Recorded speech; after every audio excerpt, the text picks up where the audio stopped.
Hi guys, and welcome back to my channel. This is Ashley if you are new here, and I wanted to do a few different videos. Actually, it's going to be a lot of them, but I feel like there's a lot going on right now in my life that is different and new, and different things that I'm finding out about myself.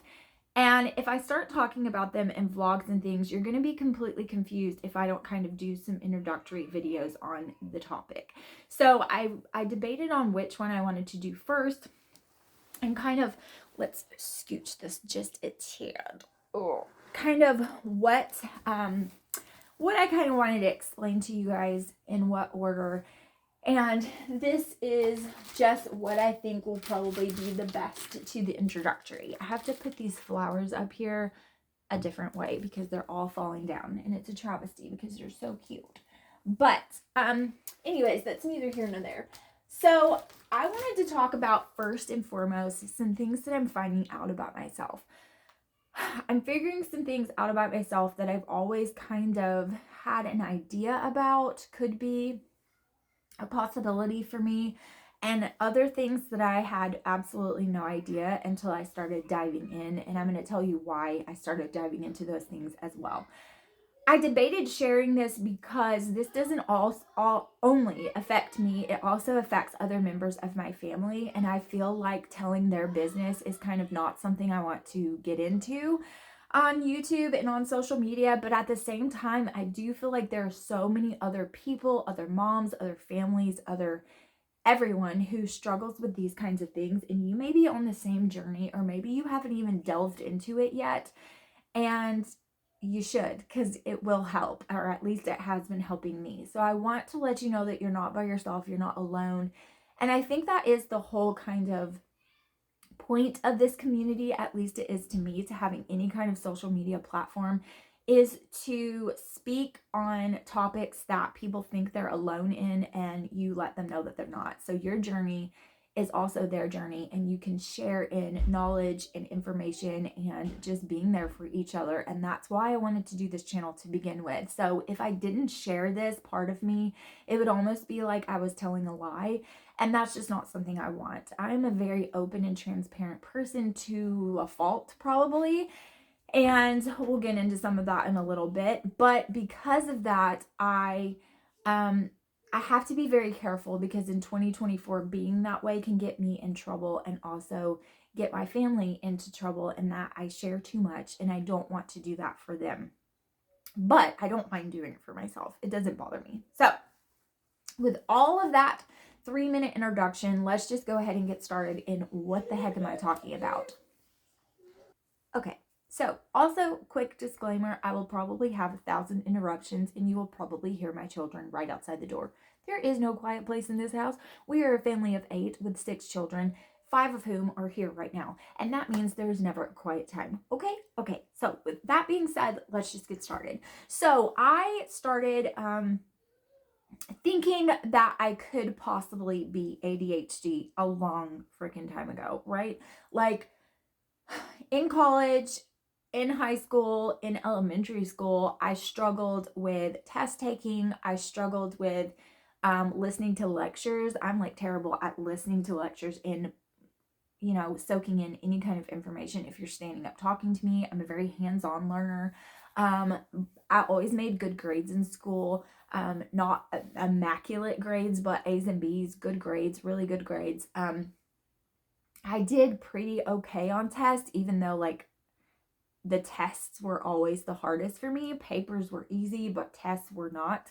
And so I struggled really hard with test taking, especially as I got older, on into high school, on into college. Now, when I was really young, I learned to read at a very young age, especially back then. Now they're telling you should have your child reading when they learn to crawl, but back then it wasn't that way.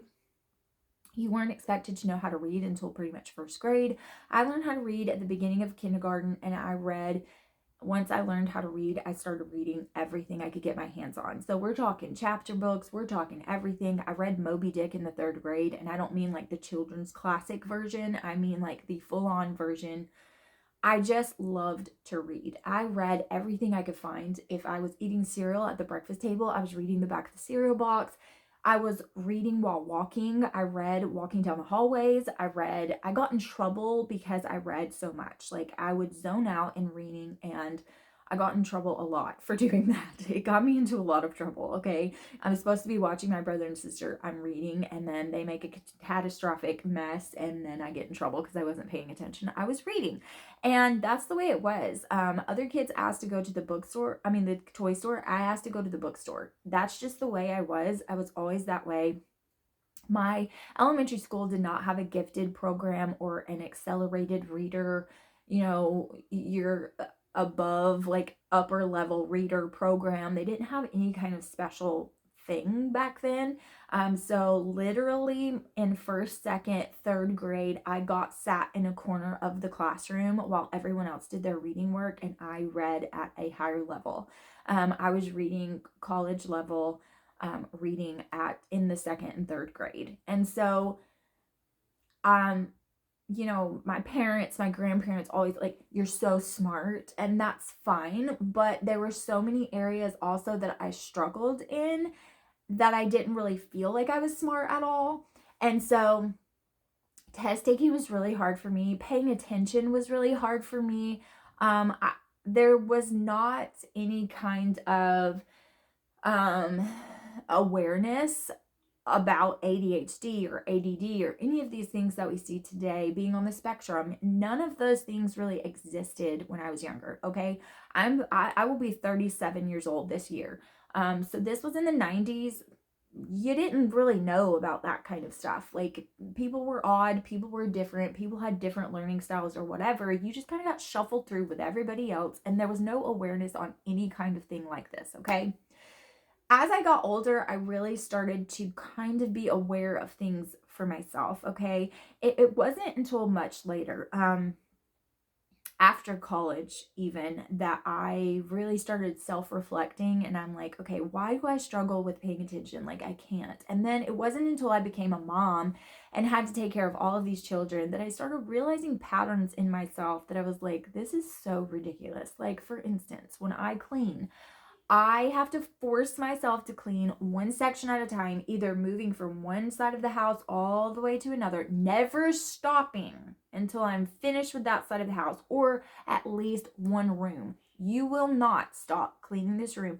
If you have to take something out of the room, you put it outside of the door, and you will put it in the room it goes to after you are finished cleaning this room. Because if I don't, I will start making my bed and realize that I need to wash my sheets. And then I will take the sheets off, and then I will go and put them in the laundry and realize the laundry is absolutely overwhelming. So I will change over the laundry and realize I probably need to fold these clothes, and then go fold the clothes, only to realize that I don't have any proper place to fold the clothes, because I usually fold them on the table, and the table is dirty, so I need to clean it and wipe it off. Then I will go get the cleaner from underneath the kitchen sink and realize the dishes are dirty, so I need to wash the dishes before I do that so that I can do it's like that over and over and over and over in my life. And I started realizing these things, and I really started to look up, like, what can this mean? What kind of diagnosis is this? My mom just got her master's degree in counseling. She just started working for a counseling firm, and she just herself, within the last few years while she was going through college, herself got diagnosed with ADHD. I started questioning whether or not I could have that myself, because a lot of neurodivergency, it runs in your family. It is genetic. It's hereditary. It is what it is. And so I really started diving into all of that. What does that mean? What can this mean for me? Like, do I want to be put on medication? Will it even matter at this point? Like, does this really affect my day-to-day life? And some of these decisions I'm still coming to terms with and thinking about today. But that leads me into my next thing. So I've known I have ADHD for a while. I have not been properly diagnosed. It is something I want to seek out. I want to seek out diagnosis. If I only had ADHD and thought I had ADHD, then I would probably just leave it alone, because self-diagnosing ADHD is really not that big of a deal unless you're seeking, medication. It's just something that you deal with. However, as a couple of my kiddos get older, I have also started to notice things about them, especially homeschooling them, especially being with them 24/7, especially all of these things. I have started to know and notice details about them that have made me question a lot of different things about how to parent them, how to properly teach them, all of these things. Interruption number, I think it's like 2 at this point. That's good in a 10-minute time span.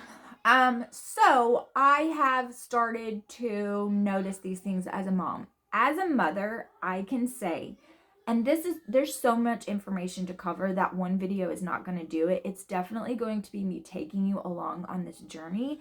It's going to be a long journey of self-reflection, self-discovery, things I'm noticing, just details here and there. So it might seem like I'm word vomiting on you, because I am, but as I share more information, I hope that this really does help you if you're on any kind of journey similar to my own. So as I started noticing things as a mom, I am very, very observant of my children. I'm almost obsessive about it. I mean, let's face it, I am totally obsessive about it. I notice every detail about them, all of it.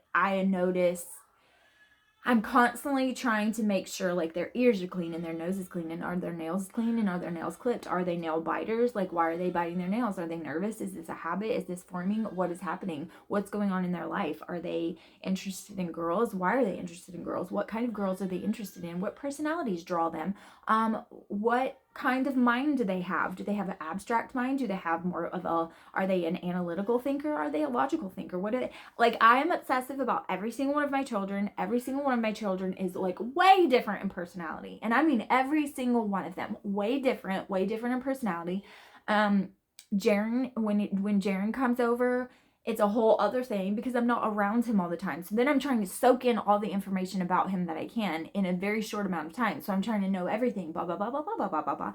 Like, notice everything. I probably ask him 1,000 questions when he's over here because I'm trying to get all of the information that I'm missing throughout the week. How is he doing? How is he doing at school? How is he doing with this? How is he doing with this? What about puberty? What about this? What about this? How is he acclimating to this? And it's like that with every one of my kids. It can be very overwhelming. But in my opinion, it makes me a good mom because it makes me a uniquely me mother, that I mother my children that way and that I am interested in every single detail about them. There's not very many things that go unnoticed by me. That's just the way I am, okay? That's the way my brain works, and I obsess over it. I want the knowledge of all of my children. But I say that because most people are not obsessive about it. You know, it doesn't keep them awake at night that their kid stopped eating this and started eating this. And is this a pattern? And are they gonna, like, no, most parents are not that way where every little thing is an obsessive issue that they're worrying over, right? I could worry over anything. So with that being said, and with it being said that my mom did just get her counseling degree, her master's, and that she has been working in a counseling setting, she has been diagnosing a lot of different people, a lot of adults, a lot of children, all in between.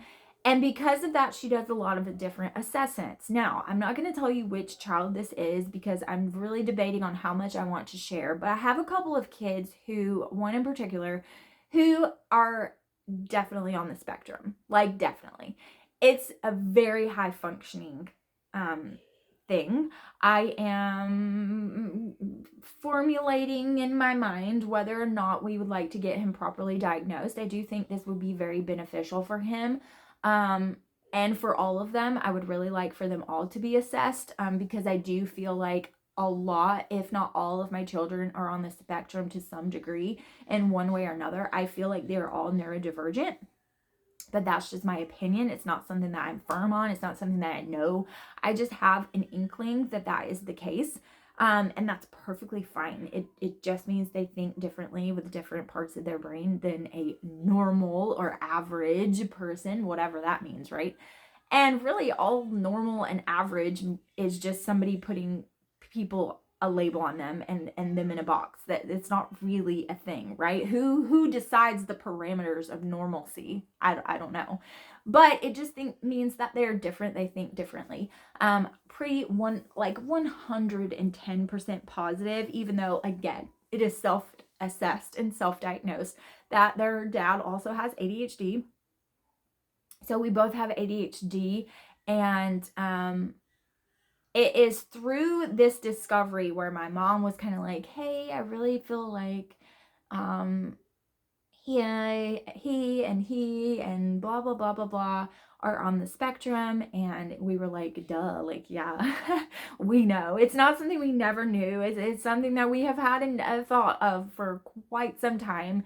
Now it was harder for my husband to process with this than it was me, because with my husband, he just thinks of all the negative aspects of being on the spectrum or having autism, things like that. He thinks to it in such an extreme, whereas I don't. I know there are so many varying degrees because I was a psychology major, so obviously I know these things. Um, and so, with all of that being said, what did I do? Because I am an obsessor, because I am crazy about things, because I have ADHD, when something comes to my attention, I obsess over it. I research, I dig into it, I find out every single thing you could possibly figure out. I read all of the articles and all the research documents and everything you could possibly get your hands on about that subject. I obsess over that. And that's what I did. So I obsessed over everything. I read all of these different studies, all these different medical research documents, all of these different, everything you could possibly think of, blogs, personal experiences, TikToks. I mean, anything from the silliest version to you shouldn't read Wikipedia because it's probably all garbage, all the way up until like heavy medical diagnoses um, of kids and studies and statistics and all the things. Like, I did all the research and dove right into it. And it was through this extensive research that I started to come to terms with, okay, do I want to get him diagnosed? Yes, probably, because I think it will be beneficial for him in the long run. And for some other of my kids, it also let me see some other kids that I have in a different light and kind of see that they probably have these things too. They are on the spectrum in one form or another. But it also made me discover things about myself. Interruption number 3. Okay, I think the interruption has temporarily passed. So I started doing some self-reflection and I was like, holy crap. Through the extensive, heavy research of all things spectrum related, autism related, all the different forms of autism, high functioning, low functioning, in between, all of the different things, which again, my kids, if they are on the spectrum, which I can guarantee you at least 2 of them are, but I'm pretty positive all of them to some various degree.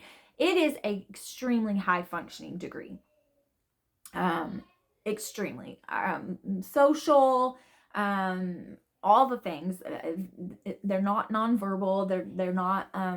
It's nothing like that. And those can oftentimes be glossed over or hard to catch. And I'm really glad that I do have the experience that I do have with psychology, being a psychology major, but also being so intuitive about my children, and also that my mother does have this experience and has her master's in counseling and can bring these things to my attention, because I truly believe that even if you are a extremely high functioning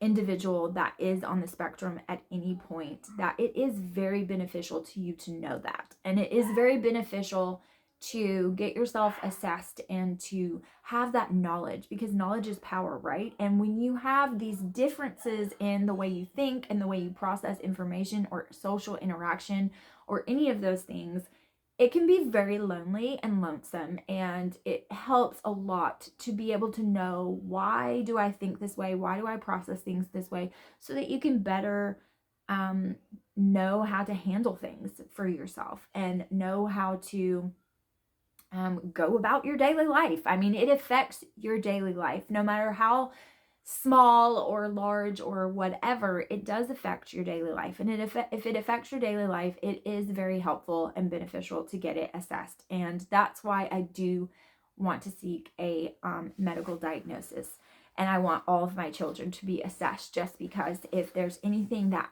they should know about themselves, then I want to give them that knowledge, right? From as young of an age as I possibly can to give them information about themselves. Is it going to change the way I parent them? Absolutely yes.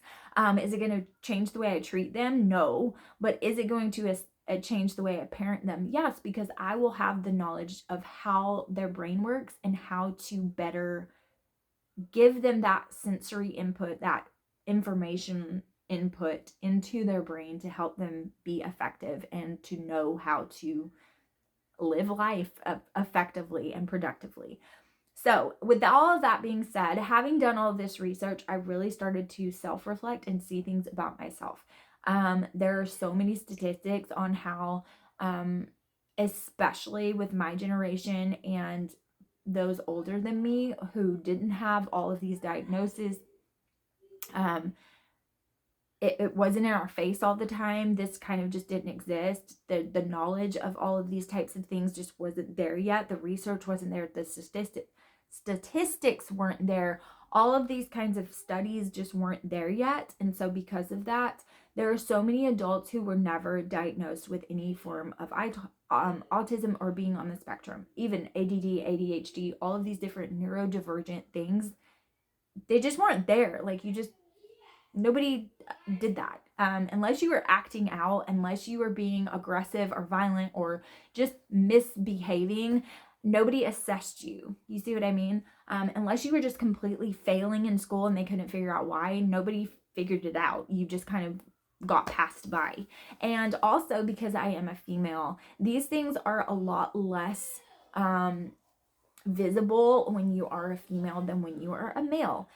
A lot of mamas especially, but definitely dads too, but a lot of mamas find out that they are on the spectrum at an adult age because their children were diagnosed. And often autism does run in families. More often than not, like the statistics are extremely high. So because of that fact, I really started to research things. I took a lot of online assessments from some different counseling programs that sent me assessments, and I took some things online, and they were like, girl, yeah, you so autistic, like for real, like go see a professional, like get professionally and like get what word am I trying to say, get officially diagnosed. But yeah, we're saying yeah, girl, like yeah, yeah, yeah. And it was like everything in my entire world clicked into place. And all of the things that I have had questions about literally my entire life, with my social awkwardness, with my inability to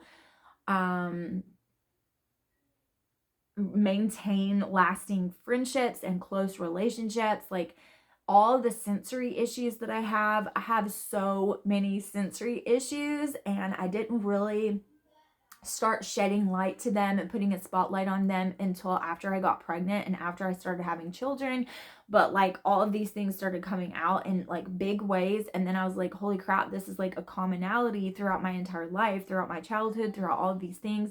And it started making so much sense, and I grieved for about a week. I know that this may sound really weird to people who have never experienced this. Like, why are you grieving? This should be a good thing for you to finally understand things about yourself. But I grieved for the lack of knowledge growing up. I grieved because the younger version of me thought there was something wrong with her. I grieved because the younger version of me didn't understand things about herself and thought that I was wrong, or I was damaged, or I was odd in a way that was very lonely and extremely isolating. There's so many things I can tell you about myself. When I was younger, I am an extroverted introvert, so I appear to be extroverted, but it is not the case. I am an extreme introvert. I do not like being in crowds. They terrify me. I don't like being around a lot of people. I can have fun and enjoy being around people, but it is extremely taxing and exhausting. And if I am around a lot of people, I have to recover from that for days. It takes everything I have out of me. So for instance, when I go to church and then we come home from church, on the way home, it's about a 25-30 minute drive home.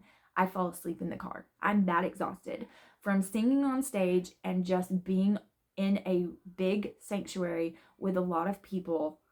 Maybe I don't even talk to a lot of people. Maybe I don't shake their hand. Maybe I don't hug them, which God forbid, hug them. Oh my gosh, don't touch me. But no, I will allow hugs even though I don't really enjoy them. They're not my preference. But whether I talk to a whole bunch of people or not, I'm very friendly. I love people, and I love the people at my church. We have some amazing people. I desire to have relationships with a lot of them. But even if I don't talk to a whole lot of people, just singing on stage, sitting back down, being around people, knowing that people are looking at me and I'm visible on stage singing and playing the keyboard and doing all the things, and then sitting down and then being around people, smiling, saying, hi, how are you? How was your week? All of that, I fall asleep in the car. When I was younger, I wouldn't even ask for a packet of ketchup. If they didn't give me the right order, I would just not eat it or just deal with it. I would be terrified to ask for anything from the waitress or anything. God forbid I had to go back up to the counter and say, can I have some ketchup? No, never happening. Just things like that. I have extreme sensory difficulties, and it has made me an extremely picky eater. Textures bother me so badly that it's almost debilitating. I literally can't even eat something if it has an ingredient in it that has a weird texture. Even if I love the taste, can't eat it. I found ways around that. I have found healthier options than I used to eat. I've come a long way, and that's why all these people that have commented so negatively on all my videos of grocery shopping and things like that, it always makes me laugh, because you don't know that person's journey. You don't know how far I've come, but you don't know why we eat like we eat either. For a neurodivergent person who has extreme sensory issues, it's not just easy to cut out all the crap and eat good, healthy food. There's not a lot of good, healthy foods that you can find that you can tolerate eating. And it literally is that big of a deal. It's not just suck it up and eat it. I mean, I probably could. I might vomit, not even joking.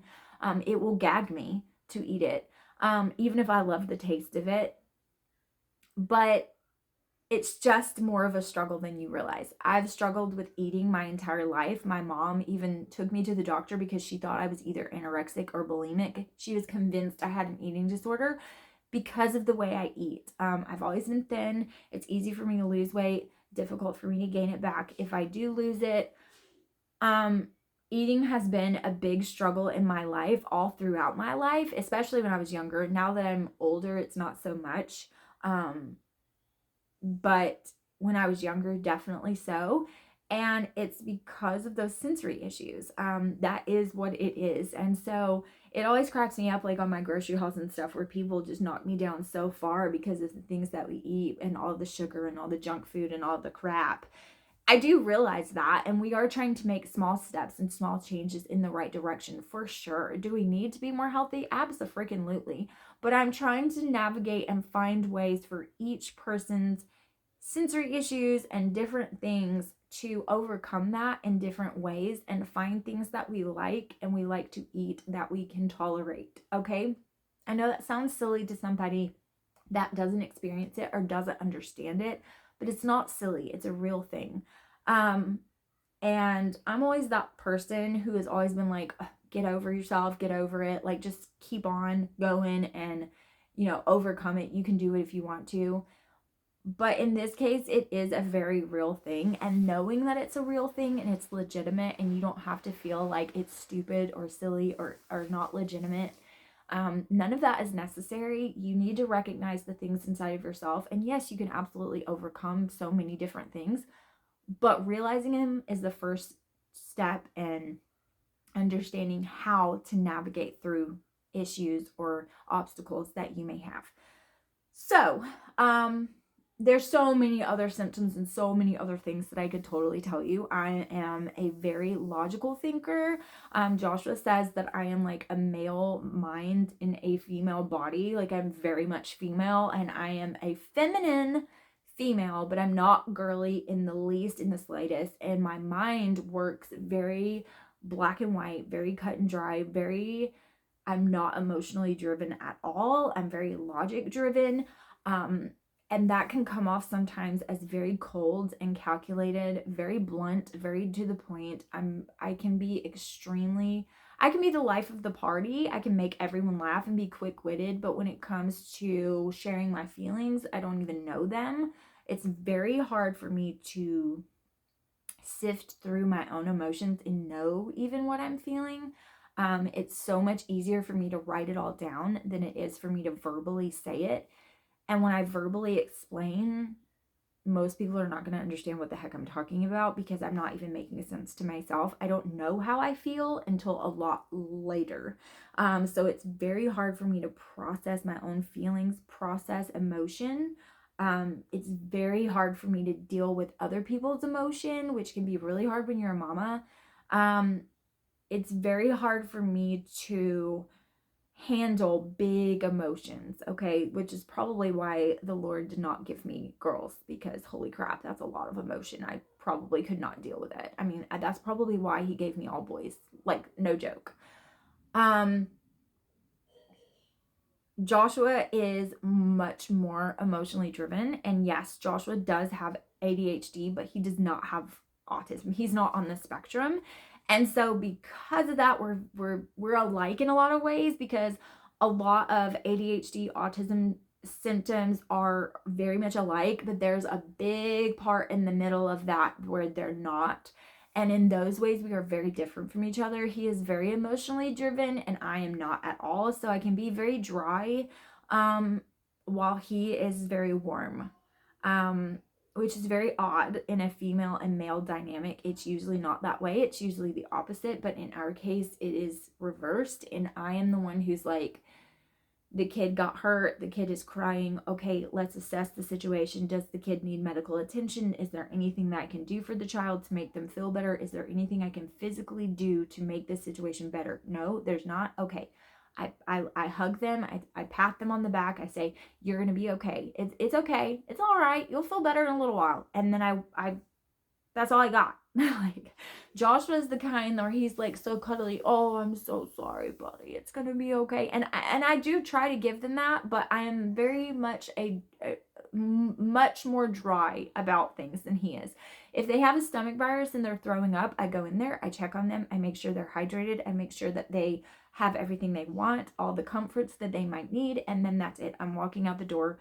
You know, you need to stay in bed. This is what you need. You need a good rest. You need this, this, and this, and this. Whereas Josh was like loving on them, stroking their hair, doing all these things. Like, that's just not what comes naturally to me, because I am on the spectrum. It's just the way it is. It is the God's honest truth, and it's the way it is. So with all of that being said, at 30-minute video, what is the thing that's next? Okay. Do I know in my heart of hearts that I am on the spectrum, and also at least 2 of my children, but probably all of them are as well? Yes, absolutely. Do I know what kind of neurodivergency they have? No. Some of them may have ADHD like their dad and not be on the spectrum. Some may have both like me. Some may whatever, but they're all very high functioning. So what are the next steps that I am thinking of on this journey? Okay. This has all been kind of dumped on me within the last month of, holy crap, my child's on the spectrum. Oh my God, this one probably is too. Oh my gosh, they all have symptoms of it. Are they all, it's to some varying degree? I believe so. Okay. Holy crap, I am too. Oh my gosh, blah, blah, blah. And then trying to process all of that. It's been a lot to process. I've been going through it. Like I said, I've been grieving for the lack of information that I've had my entire life. I'm 37 and I'm almost 37 and I've just now discovered all of this about myself. Like, it's a lot to process, especially for me, because I'm not good at emotion. So what do I want to do? I would like to get all of them assessed. My mom works at a counseling place. Like I said, there are many qualified counselors that could totally do that for us. I would really like to take them in to get them all assessed. I would also like to be assessed. I would also like my husband to be assessed, just so that we can kind of know what's going on for our family and for our children, how to teach them, there's so many things that knowledge gives you, right? The power to know all of these different things. That's what I would like for myself and for my boys. So that's the next step for me. I will keep you posted on the process and what that means and what is being said, and the kinds of things that it challenges us with, the kinds of things that we face, and how we overcome it or how we navigate through it. I think that there's definitely positives to being neurodivergent and positives to being on the spectrum. It's not all negative, it's not all bad. It allows you to process information differently. It definitely makes you be more abstract and creative, and there's so many good that comes from it. I mean, think of all the world geniuses that were neurodivergent. Albert Einstein. I mean, so many different ones if you look it up. But yeah, I just want to share it with you. I'm going to share this part of my life with you. What does finding this out at 37 mean for me? What does that feel like? What is it? What do I do about it? How does it affect my daily life? What am I discovering about myself? What symptoms do I have? What signs did I have that kind of led me to this discovery? I want to share all of those things with you because number one, it helps me to video it, to get it all out there and process it myself. But it also helps a lot of people who are thinking that about themselves or their children or their loved ones or going through it themselves. And so I want to take you on this journey with me. So I thank you so much for listening to me. If you have made it this far, you have made it. Through a lot of information really fast and me babbling. I appreciate you. And I hope that you'll go on this journey with me.